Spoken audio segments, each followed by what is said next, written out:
Pemerintah tengah melakukan harmonisasi atas gagasan pemekaran 3 provinsi baru di Papua, yakni Papua Selatan, Papua Tengah, dan Pegunungan Tengah. Ada yang setuju, ada juga yang tidak. Mereka yang setuju menilai Papua pasti akan maju dengan percepatan pembangunan.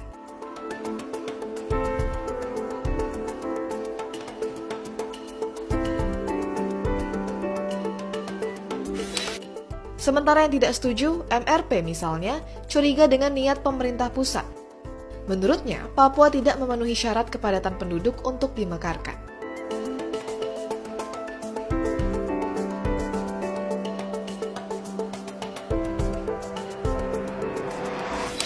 Gelombang penolakan pemekaran akhirnya meluap di berbagai daerah. Masyarakat Papua merasa pemerintah tak melibatkan mereka dalam pembahasan terkait pemekaran. Pada 8 Maret 2022, ratusan mahasiswa berunjuk rasa di Jayapura. 10 Maret 2022, ratusan massa menyerukan penolakan di Wamena. 11 Maret 2022, mahasiswa Papua menggelar aksi di dekat kompleks Istana Kepresidenan. 14 Maret 2022, ribuan rakyat Paniai melakukan Long March. Dan 15 Maret 2022, demo di Yahukimo menelan 2 korban dan kerusakan fasilitas. Lantas, kenapa warga Papua menolak pemekaran? Pemekaran ini dianggap oleh orang Papua sebagai usaha untuk memecah belah.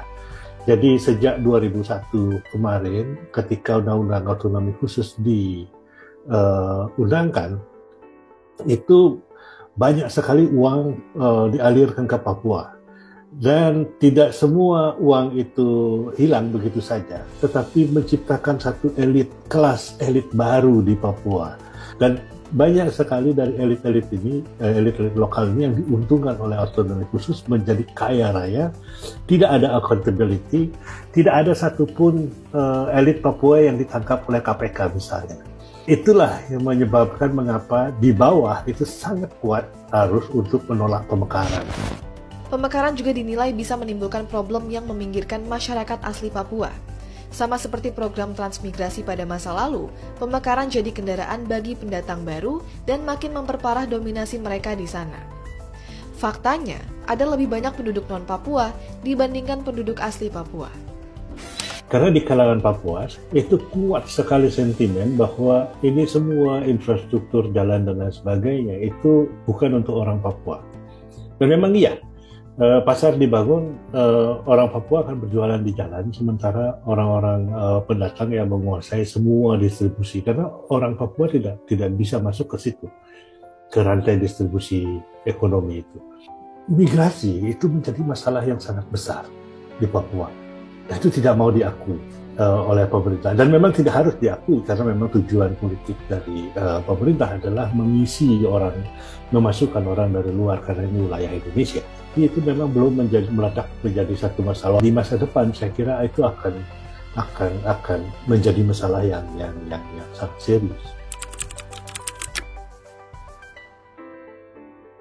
Ketika otonomi khusus, orang Papua juga tidak ikut bicara. Revisi Undang-Undang Otonomi Khusus, orang Papua juga tidak ikut diajak bicara. Tidak ada sosialisasi dan sebagainya. Lalu apa artinya ini? Ini artinya rasisme.